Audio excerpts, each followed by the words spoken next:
Hello everyone, good morning. मैं देवव्रत और आज बेटा हम आपको बीएससी थर्ड ईयर केमिस्ट्री का अपना 25वां लेक्चर पढ़ाने जा रहे हैं। आज का बेटा जी हमारा टॉपिक होगा ऑर्गेनो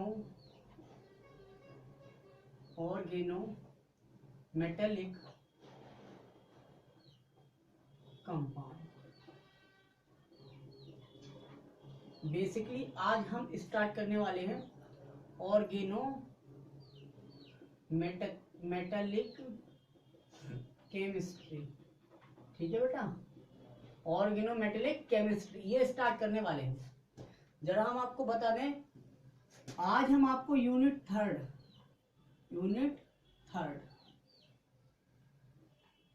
का पहला चैप्टर ऑर्गेनोमेटेलिक केमिस्ट्री या ऑर्गेनोमेटेलिक कंपाउंड ये पढ़ाने जाने हैं। यूनिट थर्ड में दो चैप्टर हैं, पहला ये हो गया, दूसरा है silicones and फॉस्फोजीन्स।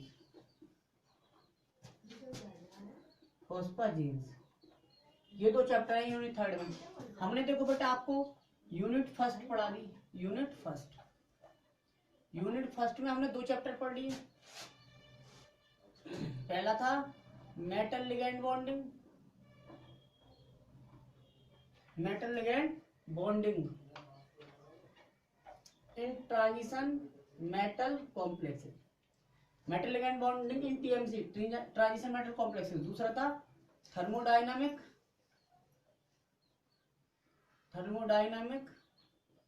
And kinetic aspects of TMC, thermodynamic and kinetic aspects of transition metal complexes ये पढ़ा। यूनिट सेकंड हमने पढ़ी। यूनिट सेकंड में हमने पहला चैप्टर पढ़ा। क्या पहला चैप्टर पढ़ा था हमने? Magnetic properties of transition metal complexes TMC. दूसरा जो चैप्टर था बेटा इसमें इलेक्ट्रॉनिक स्पेक्ट्रा ऑफ टीएमसी, ये हम बाद में देखेंगे। ठीक है, ये चैप्टर हमने छोड़ा है अभी फिलहाल के लिए। यूनिट थर्ड कंप्लीट करने के बाद ये चैप्टर पढ़ाएंगे। ठीक है, तो आज बेटा हम यूनिट थर्ड का पहला चैप्टर यानी कि ऑर्गेनोमेटेलिक केमिस्ट्री पढ़ाने जा रहे हैं। ठीक है, ऑर्गेनोमेटेलिक केमिस्ट्री। अब देखते हैं बेटा ऑर्गेनोमेटेलिक केमिस्ट्री क्या है। आज का चैप्टर डाल दीजिए ऑर्गेनोमेटेलिक कंपाउंड। समझ में आ गया? तो यूनिट थर्ड का पहला चैप्टर है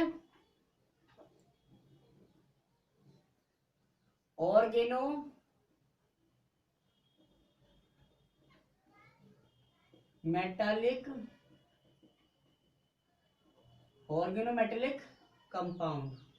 ठीक है बेटा, ये हमारा चैप्टर है नया। ये चैप्टर है ऑर्गेनोमेटेलिक कंपाउंड। सबसे पहले क्वेश्चन क्या होता है बेटा? सिलेबस तो इसका सही है। सिलेबस अगर देखना चाहे चलो सिलेबस पे एक नजर डाल दें आपकी। सबसे पहले हमें डेफिनेशन देखनी है, क्या मतलब है ऑर्गेनोमेटेलिक कंपाउंड हम किसे कहेंगे। पहला पॉइंट बहुत इंपॉर्टेंट है आज का लेक्चर। ठीक है, क्योंकि यदि बेस ही अगर अच्छा नहीं होगा बेटा तो ऑर्गेनोमेटेलिक कंपाउंड आपको समझ में नहीं आएंगे। ठीक है, दूसरा बेटा इसमें क्लासिफिकेशन देखेंगे हम ऑर्गेनोमेटेलिक कंपाउंड का। फिर देखेंगे बेटा नोमेनक्लेचर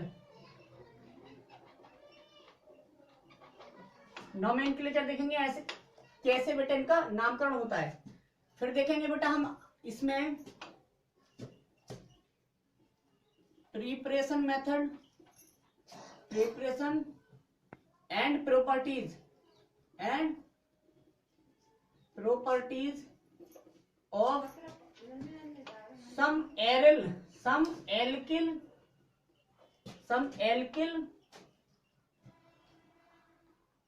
organometallic compounds of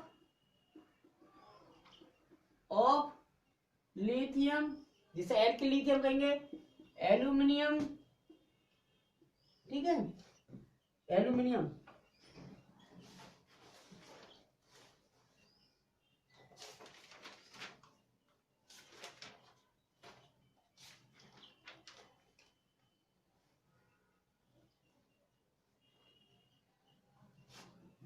अब देखते हैं lithium, aluminium, tin, lead, etc, some alkyl organometallic compounds, aryl भी बेटा, एल्किल या एरिल दोनों देखेंगे, एल्किल या एरिल दोनों, सॉरी, एल्किल भी देखेंगे बेटा हम और एरिल भी देखेंगे, organometallic compounds of lithium, aluminium, tin, lead, etc, mercury, Hg के भी देखेंगे, ठीक है, मरकरी, देखो जरा, मरकरी के भी जोड़ लो, Hg, हमने ये ETC, और भी हो सकते हैं, ठीक है, वो देख लेंगे जब पढ़ाते जाएंगे। डेफिनेशन, क्लासिफिकेशन, नोमेनक्लेचर और प्रिपरेशन प्रॉपर्टीज किनकी, एल्किल और एलिल ऑर्गेनोमेटेलिक कंपाउंड्स, किसके, लिथियम के, एल्यूमिनियम के, टिन के, लेड के और मरकरी के, ठीक है। अच्छा, इनकी हमें एप्लीकेशंस भी देखनी है बेटा, एप्लीकेशंस, ठीक है, क्या क्या इनके अनुप्रयोग हैं। दूसरा हमें देखना है नया topic, metal carbonyls, metal carbonyls, ये टॉपिक पढ़ना है अलग से इसी चैप्टर में।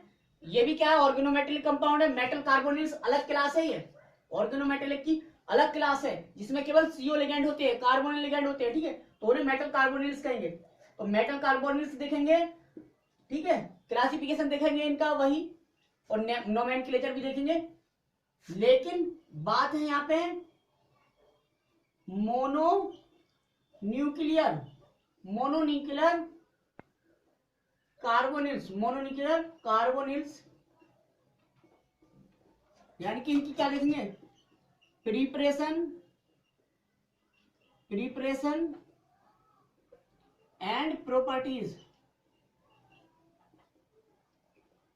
Of mononuclear carbonyls. तो कार्बोनिल्स में कंप्लीट पढ़ना है हमें, मेटल कार्बोनिल्स क्या होते हैं, नोमेनक्लेचर इनका, क्लासिफिकेशन, फिर प्रिपरेशन और प्रॉपर्टीज हमें केवल मोनोन्यूक्लियर कार्बोनिल्स की पढ़नी है, ठीक है, ये देखेंगे, ठीक है। तो ये होगा आपका आज का जो चैप्टर है इसका सिलेबस। अब समझते हैं हम metal carbonyls, sorry, organometallic compound क्या होते हैं। देखिए जरा,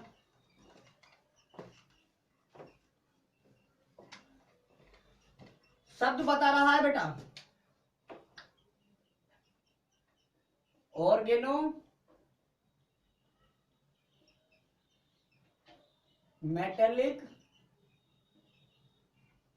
कंपाउंड्स। ऑर्गेनो किसे कहते हैं, ऑर्गेनिक, कार्बन, क्या हो गया बेटा, ऑर्गेनिक से लिया हमने, कार्बन के लिए आया ऑर्गेनिक, कार्बन के लिए ऑर्गेनिक आया। मेटेलिक का मतलब क्या हुआ, मेटेलिक का मतलब, ये बॉन्ड आ गया, मेटेलिक का मतलब हुआ बेटा क्या, more electropositive then carbon, carbon से अधिक electropositive atom, more electropositive atom,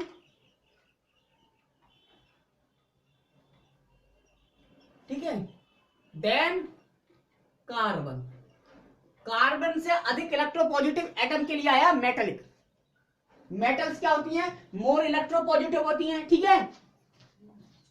तो यहां पे हम केवल मेटल्स को कंसीडर नहीं कर रहे हैं, हम यहाँ पे वो प्रत्येक एटम जो मोर इलेक्ट्रोपॉजिटिव हो कैसे, कार्बन से, उन सभी को कंसीडर कर रहे हैं। वो मेटल भी हो सकती है, वो जनरली क्या होती है, मेटल होती हैं, नॉन मेटल्स भी होती है, या मेटलाइट्स होते हैं, या कह सकते हैं नॉन मेटल्स, मेटल्स, या लिख दो मोर इलेक्ट्रोपॉजिटिव कोई सा भी एटम, पॉजिटिव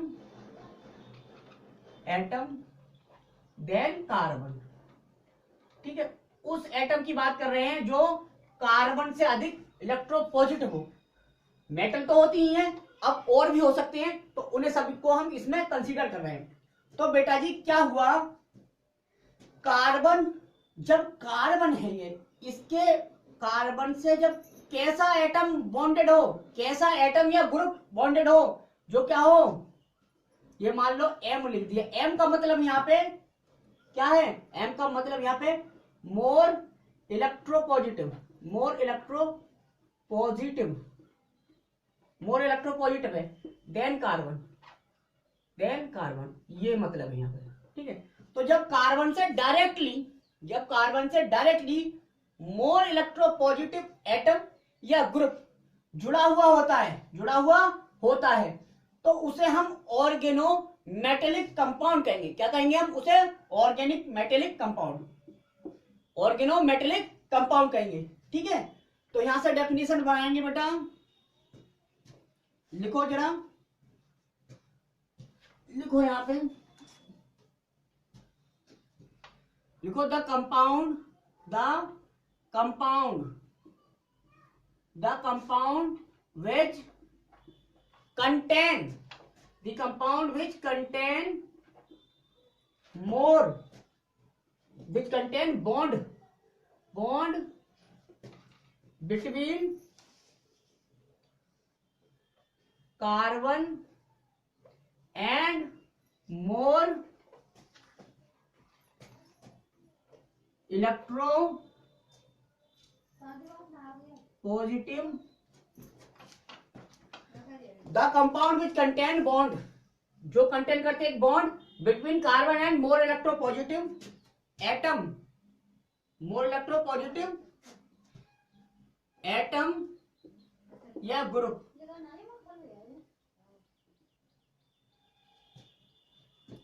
केवल carbon and more electropositive atom.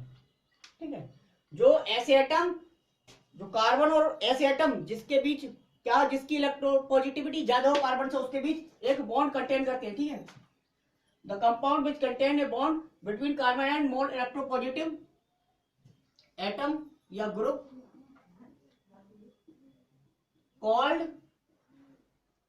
क्या कहलाते हैं, ऑर्गेनो मेटेलिक कंपाउंड। ठीक है बेटा, यहां देखो क्या कहलाते हैं, ऑर्गेनोमेटेलिक कंपाउंड कहलाते हैं। अच्छा, अब ये क्या होते हैं, ये एटम या ग्रुप, ये जनरली मेटल हो सकते हैं, क्योंकि मेटल बहुत इलेक्ट्रोपॉजिटिव होते हैं, मेटल्स, और क्या हो सकते हैं, मेटेलॉइड, मेटेलॉइड धातु हो सकते हैं। ठीक है, मेटोलाइड हो सकते हैं। ठीक है भैया, ये हो गया एटम या ग्रुप की जगह, ये एटम या ग्रुप क्या हो सकते हैं, या तो मेटल हो सकते हैं या मेटोलाइड। तो जनरली इलेक्ट्रोपॉजिटिव है तो उन्हें मेटल कंसीडर करते हैं। तो मेटल का मतलब केवल ट्रांजिशन मेटल मत समझ लेना, कोई भी वो एटम जिसकी इलेक्ट्रोपॉजिटिविटी कार्बन से ज्यादा हो, वो डायरेक्टली अगर कार्बन से जुड़ा हुआ है तो वो ऑर्गेनोमेटेलिक कंपाउंड कंसीडर करा जाएगा। ठीक है, ये समझ में आया आपको।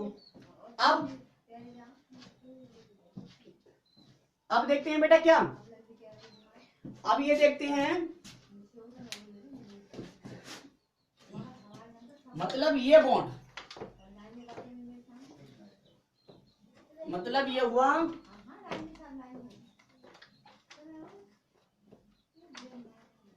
तो ऑर्गेनोमेटेलिक कंपाउंड एस ब्लॉक के भी हो सकते हैं, डी ब्लॉक के तो होंगे ही होंगे, एफ ब्लॉक के भी होंगे ही होंगे, और पी ब्लॉक के भी हो सकते हैं। ठीक है बेटा, तो ये कार्बन है,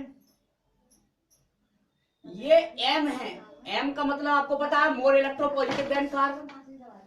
तो ये बॉन्ड क्या हो सकता है, इस बॉन्ड का नेचर आयनिक भी हो सकता है और कोवालेंट भी हो सकता है। ये कौन डिसाइड करेगा, यह डिपेंड करेगा कार्बन पर नहीं, ये डिपेंड करेगा बेटा मेटल पर, कि मेटल कौन से ब्लॉक की है, यानी कि ये जो एटम है वो कौन से ग्रुप का है। ठीक है, तो ये बॉन्ड एम यदि मान लो किसका है, एस ब्लॉक की कोई मेटल है, एस ब्लॉक मेटल है, तो ये बॉन्ड का नेचर क्या होगा बेटा, ये एस ब्लॉक की कोई मेटल है तो इस बॉन्ड का नेचर क्या होगा ये हम देखते हैं। ठीक है, तो ये होगा आयनिक बॉन्ड, तो इस बॉन्ड का नेचर होगा आयनिक, क्या सा होगा आयनिक, आयनिक बॉन्ड होगा तब ये। और यदि ये M जो है वो पी ब्लॉक का है, काय का है, पी ब्लॉक का, या डी ब्लॉक का ले लो पहले, एस डी है ना, डी ब्लॉक का है, तब ये बॉन्ड होगा कौन सा, कोवैलेंट नेचर का, किस नेचर का, कोवैलेंट नेचर का, तो ये बॉन्ड कोवैलेंट होगा, कोवैलेंट नेचर का। ठीक है, अच्छा यहाँ पे एक एक्सेप्शन हो जाता है, यदि ये M बेरिलियम एटम है, बेरिलियम, तो बॉन्ड कोवैलेंट नेचर का होगा, तो भी बॉन्ड कोवैलेंट नेचर का होगा। ठीक है, ये एक्सेप्शन है तो एक्स ब्लॉक का। ठीक है, लेकिन क्या है, ये अपवाद है तब ये कोवैलेंट होगा। ठीक है, अच्छा जब ये एम एटम क्या हो, कौन से ब्लॉक का हो, पी ब्लॉक, पी ब्लॉक का हो, तब बेटा जी क्या होगा, तब ये बॉन्ड होगा 98%, 98% कोवैलेंट और 2% आयनिक होगा, दोनों नेचर का होगा। अच्छा अब एफ ब्लॉक रह गए तो डी और एफ सेम होता है, डी ब्लॉक हो या एफ ब्लॉक हो,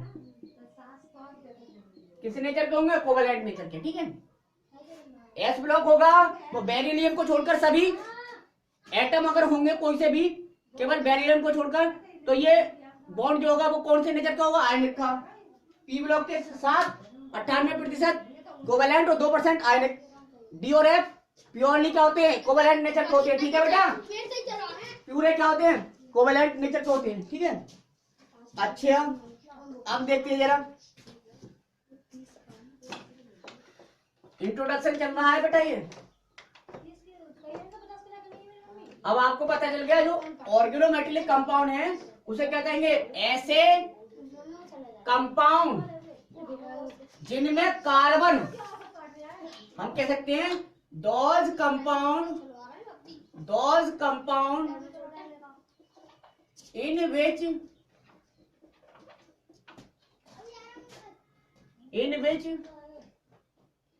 carbon atom is directly attached with more electropositive atom और ग्रुप। ठीक है, अच्छा इसके अपोज भी तो डेफिनेशन बना सकते हैं। हमने कहा कार्बन से अधिक इलेक्ट्रोपॉजिटिव हो तो कार्बन से कम इलेक्ट्रोनेगेटिव भी तो हो गया, तो हम कह सकते हैं क्या कि ऐसे कंपाउंड जिनमें कार्बन अपने से कम इलेक्ट्रोनेगेटिव एटम या ग्रुप से डायरेक्टली जुड़ा होता है तो उन कंपाउंड को हम ऑर्गेनोमेटेलिक कंपाउंड कहते हैं। ठीक है, ये भी तो हो गया, अपोजिट कह दिया हमने। ठीक है, समझ में आया। अब बेटा नोट में एक बात लिखो, नोट में क्या बात लिखें, नोट में ये बात लिखेंगे, या हम कह सकते हैं कम से कम एक बॉन्ड, डायरेक्टली एक बॉन्ड कार्बन और मोर इलेक्ट्रोपॉजिटिव एटम के बीच होना चाहिए। एक ही बॉन्ड अगर है तो ऑर्गेनोमेटेलिक कंसीडर कर लिया जाएगा, सब बॉन्ड की जरूरत नहीं है कि सभी ऑर्गेनोमेटेलिक बॉन्ड होंगे। तो ये बॉन्ड ऑर्गेनोमेटेलिक कब होगा, ये कार्बन और ये मोर इलेक्ट्रो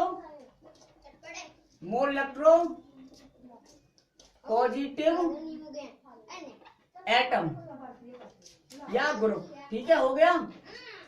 मोर इलेक्ट्रो पॉजिटिव एटम या ग्रुप, या हम कह सकते हैं लेस इलेक्ट्रोनेगेटिव एटम या ग्रुप। ठीक है, हो गया।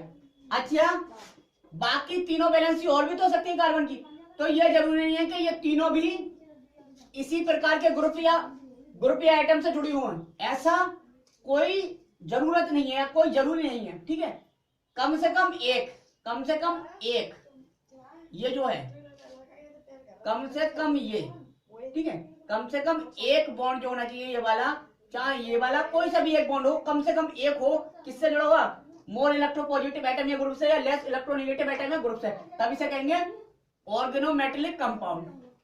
अब बेटा ऑर्गेनोमेटेलिक कंपाउंड की स्टडी केमिस्ट्री की जिस ब्रांच में की जाती है, केमिस्ट्री की जिस ब्रांच में की जाती है, उस ब्रांच को हम कहते हैं ऑर्गेनोमेटेलिक केमिस्ट्री। यानी कि the branch of chemistry which deals with the study of organometallic compound is called organometallic chemistry. अच्छा, अब बेटा ऑर्गेनोमेटेलिक केमिस्ट्री देखो है क्या, ब्रिज है बेटा, ब्रिज। ये कार्बन है और मेटल, ये इनऑर्गेनिक नहीं होगी, ये मेटल है, ये मेटलाइट्स हैं, ये तो इनऑर्गेनिक पार्ट है। ये कैसा पार्ट है, इनऑर्गेनिक। कार्बन कौन सा पार्ट हो गया, ये ऑर्गेनिक पार्ट हो गया। तो बेटा जी इसमें ऑर्गेनिक के और इनऑर्गेनिक दोनों केमिस्ट्री के लक्षण दिखाई देंगे, इसलिए इसे क्या कहते हैं, it is bridge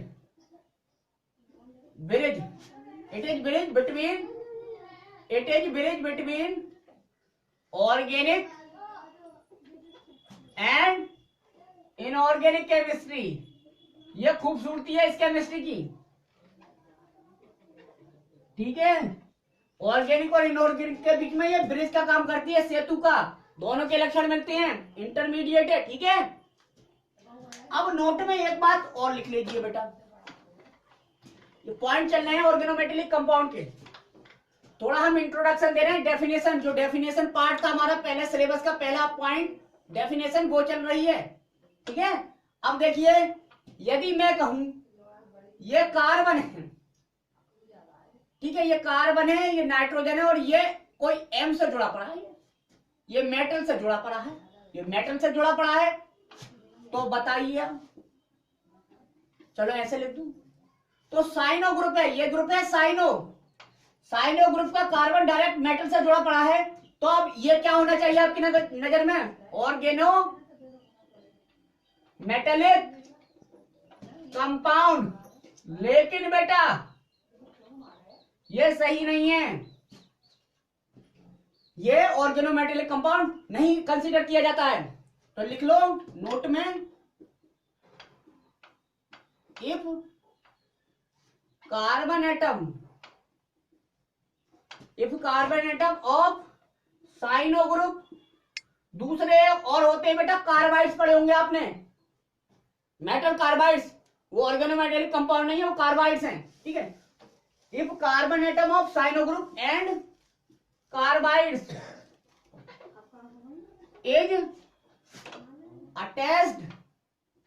is attached with metal atom, then these compounds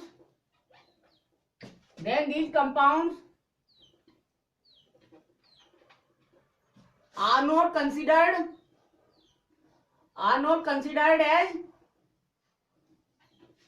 as organometallic compounds।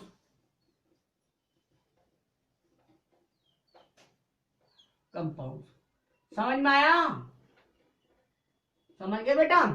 यदि कार्बन एटम चाहे वो साइनो ग्रुप का हो चाहे वो कार्बाइड का हो, यदि वो किसी मेटल से डायरेक्ट जुड़ा भी है तब भी उन कंपाउंड को हम ऑर्गेनोमेटेलिक कंपाउंड कंसीडर नहीं करेंगे। समझ में आया? एग्जाम्पल है इसका, जैसे हम बात करें किसकी,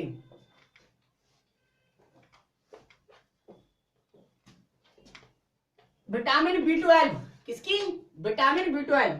vitamin B12 is not considered as organometallic compound, लेकिन coenzyme of vitamin B12 is considered as organometallic compound. यानी कि विटामिन B12 का 12 जो होती है प्रोटीन, ठीक है, तो उसे हम क्या नहीं कर सकते, उसे हम ऑर्गेनोमेटेलिक कंपाउंड कंसीडर नहीं कर सकते, उसमें साइनो ग्रुप है, ठीक है, लेकिन उसका कोएंजाइम जो है उसे हम ऑर्गेनोमेटेलिक कंपाउंड कंसीडर करेंगे, ठीक है। अच्छा, अब देखते हैं बेटा, क्या देखते हैं हम, ये देख रहे हैं ऑर्गेनोमेटेलिक केमिस्ट्री हम क्यों पढ़ रहे हैं। तो देखो बेटा, ऑर्गेनोमेटेलिक केमिस्ट्री का बहुत रोल है इंडस्ट्री में। किसमें? इंडस्ट्री में। प्लास्टिक देखते हैं आप, प्लास्टिक पॉलीमर, प्लास्टिक इंडस्ट्री में ऑर्गेनोमेटेलिक केमिस्ट्री का बहुत ज्यादा एप्लीकेशन है, ठीक है। मैकेनिकल और इलेक्ट्रिकल दोनों प्रकार की प्रॉपर्टीज ऑर्गेनोमेटेलिक कंपाउंड ही क्या करते हैं, इसकी इंक्रीज करते हैं, बढ़ाते हैं।